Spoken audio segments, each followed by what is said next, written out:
Sylvia, what is the Circular Plastics Alliance exactly? The Circular Plastics Alliance is an association of now more than 170 players in the European plastics industry who have a vision to increase recycling and the circular economy in the European Union.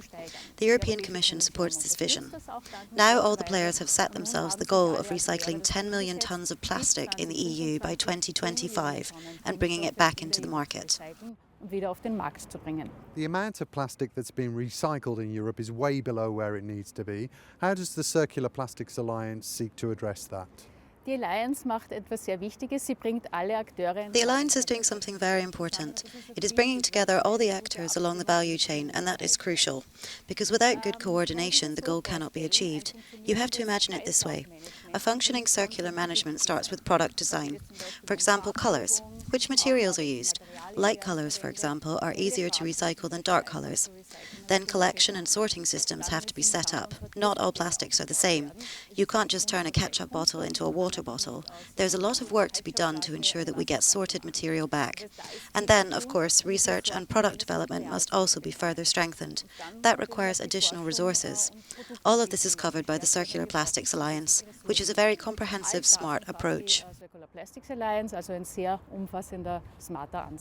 There's a huge amount of plastic finding its way into the environment, our oceans, our rivers. Shouldn't we just be using less plastic rather than just trying to recycle more?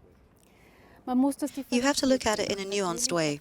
Of course, plastic has absolutely no place in the environment. On the other hand, plastic has such convincing product properties that it has become the most widely used material. We need plastics in environmental technologies, for climate protection, in medicine, but also for everyday products such as mobile phones. This means that we need an intelligent solution so that we can use the advantages of plastic on the one hand and prevent it from escaping into the environment on the other. Through the circular economy, we are creating exactly that, a win-win situation for the people and the environment. We're in Austria. What's being done here to boost plastic recycling and move towards a circular economy? Austria is already very well positioned when it comes to recycling plastics by international standards. But of course, we must continue to work intensively on this so that we can become even better. As an industry, for example, we adopted a 10-point action plan last year, which shows how the recycling industry can be successful. For example, we want to return 95% of PET bottles for recycling by 2025. And we want to achieve this for other plastic materials, such as films or polypropylene, by 2040. Then we also have very interesting, exciting projects where we're working with the Ministry of the Environment to develop recycling solutions on concrete issues.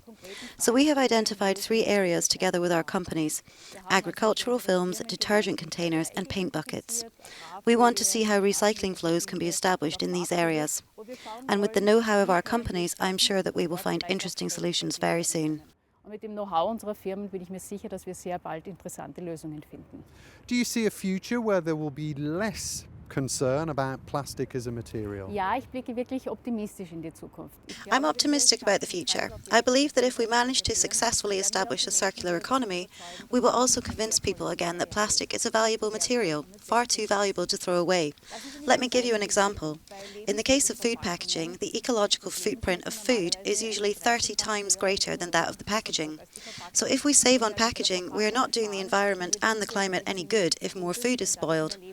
In other words, we need to return to a fact-based discussion. Then people will certainly realise that plastics have advantages. But one thing is clear, we must ensure that they no longer enter the environment. And the Circular Plastics Alliance, is it still open to participants? Ja, die The Alliance is still open, so all players in the European plastics industry, whether private or public, can join in if they want to support the goal and make a contribution, so that we in the European Union can recycle 10 million tonnes of plastics by 2025.